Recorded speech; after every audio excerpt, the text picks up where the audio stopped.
May tanong ako sa'yo bago tayo tumuloy. Paano kung yung lugar na kilala mo bilang simbolo ng araw, dagat at bakasyon, biglang naging eksena ng sigawan, putok at takbuhan? Paano kung yung beach na dapat pahinga, biglang naging trauma? At mas nakakatakot pa, paano kung ang dahilan ng lahat ay hindi simpleng galit, kundi ideolohiya at posibleng planong mas matagal ng binubuo sa likod ng katahimikan?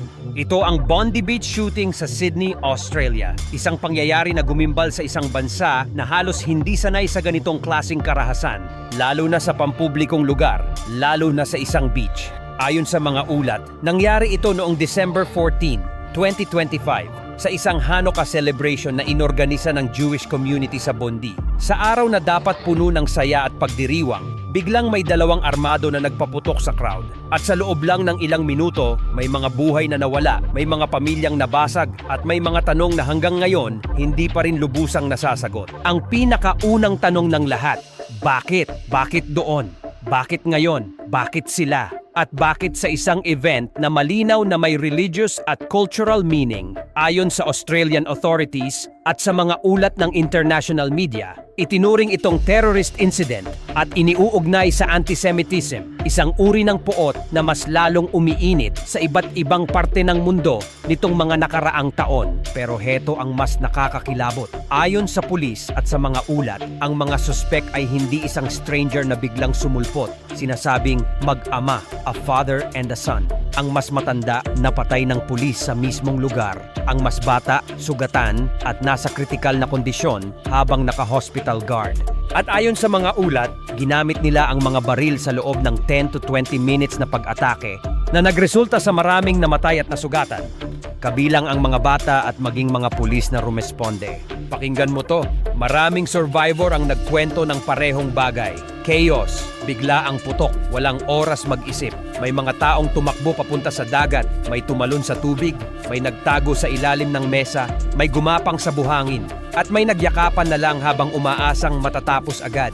Sa ganitong eksena mo makikita yung tunay na takot, hindi scripted, hindi pelikula, kundi real life na sana magising ako at panaginip lang ito. At dito papasok ang isang detalye na kumalat ng sobrang bilis, ang kwento ng isang bystander na tumayo sa gitna ng panganib. Ayon sa mga ulat, may isang lalaking sumugod, nakipagbuno at naagaw ang baril mula sa isa sa mga armado. Sa gitna ng putok at takbuhan, may taong nagpasyang hindi tumakbo, kundi pigilan ang mas malalang mangyayari. Iba't ibang outlet ang nagbanggit sa kabayanihang ito at naging simbolo siya ng may liwanag kahit sa pinakamadilim na sandali. Pero kahit may hero moment, hindi nito nababawasan ang bigat ng tanong. Paano ito nangyari sa Australia na kilala sa mahigpit na gun laws? Kasi kung may isang bansa na madalas gawing example sa gun control, Australia yon. Lalo na pagkatapos ng Port Arthur Massacre noong 1996 kung saan nagkaroon ng malawakang pagbabago sa batas at gun buyback.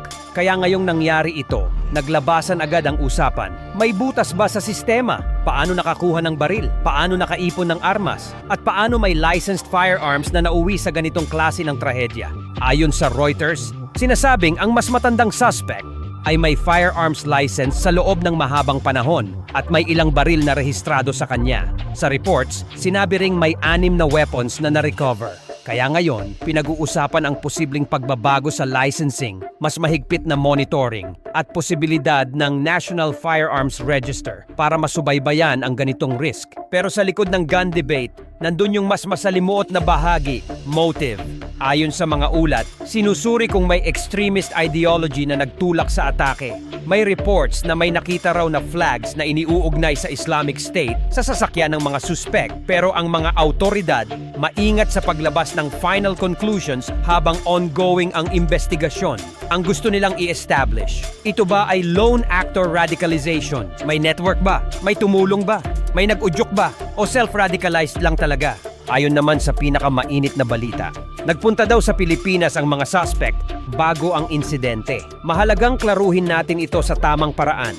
May mga Australian media reports na nagsasabing ang mag-ama ay recently returned mula sa isang trip sa Philippines noong November at bahagi ito ng tinitingnan ng investigators kung may kinalaman sa radicalization o overseas influence. Pero sa ngayon, ito ay inilalagay pa rin sa konteksto ng iniimbestigahan, hindi pa final proof ng kahit anong training o direct link. Ayon sa report ng The Australian, iniimbestigahan kung may epekto ang trip sa Philippines at binanggit ang historical presence ng extremist groups sa ilang bahagi ng Mindanao. Pero tandaan, ang pagbanggit sa isang bansa ay hindi automatic na ebidensya ng direktang koneksyon, lalo na kung walang opisyal na detalye kung saan eksaktong lugar, sino ang nakausap at ano ang ginawa. Kaya ang pinaka-fair na framing dito, may ulat na nag-travel sila at tinitingnan ito ng authorities bilang bahagi ng timeline at background, hindi siguradong doon sila na radicalize. Dahil sa ganitong klaseng pangyayari, laging sumusunod ang isa pang problema, misinformation. After the attack, may mga taong nag-post ng mga larawan at pangalan online at may mga inosenteng nadamay, may mga maling na pagkamalan at may mga taong natakot para sa seguridad nila dahil kumalat ang wrong identity. Kaya malaking paalala ito, sa panahon ng breaking news, hindi lahat ng trending ay totoo. Minsan, mas mabilis ang chismis kaysa facts. Ngayon, para sa ating mga Pinoy sa pangtanong agad ang lumabas, may Pinoy ba na nadamay? Ayon sa Philippine Consulate General at sa mga ulat ng Philippine media, sa mga unang impormasyon, wala pang confirmed Filipino casualties sa insidente. Pero patuloy ang monitoring at pakikipag-ugnayan sa local authorities. Ngayon, balik tayo sa mas malalim na layer ng kwento, yung psychological at social context. Bakit tumitindi ang mga ganitong hate-driven attacks sa iba't ibang bansa? Ayon sa ilang analysis, tumataas ang tension dahil sa global conflicts at online radicalization, kung saan ang tao pwedeng maimpluwensyahan ng propaganda, conspiracy theories, at extremist content nang hindi mo namamalayan. At kung ang isang tao ay dati nang nasa radar ng intelligence sa nakaraan pero hindi nakita bilang immediate threat, ang tanong ngayon, paano ba dapat ang balance ng privacy, civil liberties, at public safety? May reports din na ang younger suspect ay dating na-investigate years ago dahil sa alleged links sa extremist circle. Pero noong mga panahong iyon, hindi siya itinuring na active threat. At ito yung klase ng detalye na nakakagulo sa isip ng maraming tao. Kasi kung may early warning, bakit hindi napigilan? Kung wala namang solid evidence noon, paano mo hahawakan ang tao na hindi pa naman gumagawa ng krimen? Sa modern world, ang peligro minsan ay nasa pagitan ng legal at illegal.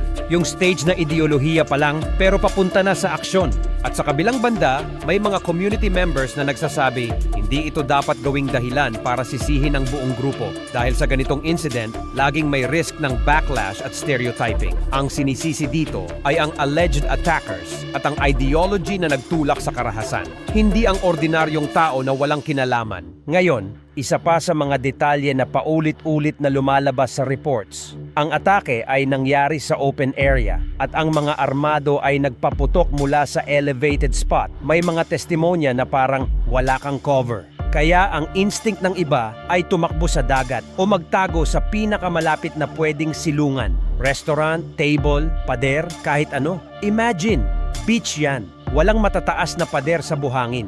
Kaya ang survival minsan ay nasa bilis ng desisyon. Sa ganitong kwento, ang pinakamasakit ay yung aftermath. Hindi lang ito tungkol sa bilang ng nasawi. Ito ay tungkol sa mga sapatos na naiwan sa buhangin, mga bag na hindi na binalikan, mga phone na patuloy na tumutunog, at mga pamilyang maghihintay ng tawag na hindi na darating. Ayon sa mga report, kabilang sa mga nasawi ang iba't ibang edad at background, at ang shock ay ramdam sa buong bansa. Kaya ngayon, habang umiikot ang investigasyon, tatlong bagay ang sabay-sabay na pinag-uusapan. Una, accountability sa gun licensing at kung paano na-maintain ang access sa firearms. Pangalawa, ang motive at kung may extremist network o self-radicalized pathway. Pangatlo, ang international angle. Kasama na yung reports ng travel nila at kung may kinalaman ba ito sa anumang influence. Ngayon, heto ang mga tanong na iiwan ko sa iyo una. Kung mahigpit ang gun laws, ano ang tunay na butas na ginamit nila? Licensing issue ba? Oversight issue ba? O human failure lang talaga na hindi nakita ang warning signs? Pangalawa,